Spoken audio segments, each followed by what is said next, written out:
जियाबारे syndrome या आजाराचे रुग्ण पुण्यामध्ये वाढताना दिसून येत आहेत। परंतु मी अगदी सुरुवातीलाच तुम्हाला सांगतो की या आजाराला तुम्ही अजिबात घाबरू नका, कारण कुठल्याही आजारापेक्षा सगळ्यात मोठा आजार असतो तो म्हणजे त्या आजाराची भीती। त्यामुळे काळजी करू नका, काळजी मात्र घ्या। काय काळजी घ्यायची हे तुम्हाला मी नंतर सांगणारच आहे। त्याआधी बघूया हा आजार नेमका काय आहे। हा एक ऑटोइम्यून डिसीज आहे। म्हणजे काय तर आपलीच प्रतिकार शक्ती आपल्याच शरीराच्या मध्ये असणाऱ्या पेशींच्या विरोधात अँटीबॉडीज अर्थात प्रतिजैविक तयार करते आणि त्यांना मारायला लागते। त्यामुळे आपल्या शरीराचं नुकसान होतं आणि आपल्याला त्रास व्हायला सुरू होतो। यासोबतच या आजाराच्या मागे व्हायरल इटिओलॉजी किंवा बॅक्टेरियल इटिओलॉजी सुद्धा आहे। म्हणजे काय तर काही व्हायरसेस किंवा काही बॅक्टेरिया या आजाराला कारणीभूत ठरू शकतात। त्यातल्या त्यात कॉम्पिलोबॅक्टर जेजुनी हा एक दूषित अन्न आणि दूषित पाण्याच्या माध्यमातून येणारा जो बॅक्टेरिया आहे याच्या संसर्गामुळे या आजाराचा धोका देखील आपल्याला होऊ शकतो असा अभ्यास आहे। आता ह्या आजारामध्ये नेमकं काय होतं तर याच्यामध्ये अॅक्यूट डिमायलिनेटिंग रॅडिक्युलो न्यूरोपॅथी होते। म्हणजे काय तर आपल्या चेतापेशी म्हणजे नर्व जे असतात त्यांच्यावरती एक आवरण असतं, मायलिनेटिंग शीथ असं म्हणतो त्याला आपण। ते शीथ या आजारामध्ये निघून जातं आणि या सगळ्या नर्व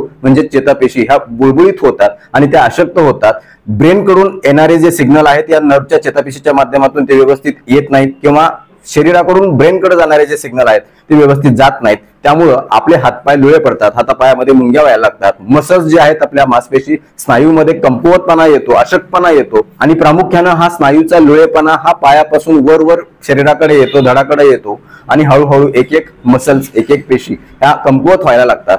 परिणामी पेशंटला श्वास घ्यायला त्रास होऊ शकतो, चालणं फिरणं मुश्किल होऊ शकतं, पॅरालिसिस किंवा लकव्यासारखी लक्षणं दिसून येतात, दम लागणं होणं आणि चा परिणाम म्हणून त्याला व्हेंटिलेटर म्हणजे कृत्रिम श्वासोच्छवासाची सुद्धा गरज भासू शकते। आता ह्या आजाराला घाबरायचं का नाही, कारण लवकरात लवकर जर तुम्ही याचं निदान केलं, त्याच्यावरती योग्य उपचार केले, उपचार म्हणजे काय तर याच्यामध्ये इम्युनोग्लोबुलिन थेरपी असू शकते किंवा अँटीबॉडीज त्याला देऊ शकतो आपण। शरीरामध्ये ज्या अनावश्यक अँटीबॉडीज आहेत त्याला आपण बाहेर काढू शकतो डायलिसिसच्या माध्यमातून किंवा त्याला आपण सिम्प्टोमॅटिक ट्रीटमेंट देखील देऊ शकतो। हा आजार कोणत्याही वयाच्या कुठल्याही व्यक्तीला होऊ शकतो। हा आजार पूर्णपणे बरा होणार आहे। अगदी व्हेंटिलेटरवर असलेले पेशंट सुद्धा परत वापस येऊ शकतात। अगदी पूर्ण लकवा मारलेले पेशंट सुद्धा परत रिहॅबिलिटेशन थेरपीच्या माध्यमातून फिजिओथेरपीच्या माध्यमातून ते परत पूर्णपणे रिकव्हर होऊ शकतात। आणि सगळ्यात महत्त्वाचं जवळपास 5 लाख लोकांच्या मध्ये एकाला हा आजार होण्याची शक्यता आहे। आणि सगळ्यात महत्त्वाचं हा आजार संसर्गजन्य अजिबात नाही। एका व्यक्तीकडून दुसऱ्या व्यक्तीला हा आजार होत नाही, जसं की कोविड शिंकेतून खोकल्यातून थुंकीतून होत होता, अगदी हा तसा होत नाही। मात्र त्या एरियामध्ये झालेले जे दूषित पाणी आहे, दूषित अन्न आहे, जे सर्वजण पितात किंवा वापरतात त्याच्यामधून हा आजार होऊ शकतो। त्यामुळे काय काळजी घेतली पाहिजे तर जेवणाच्या अगोदर हात स्वच्छ धुतले पाहिजेत।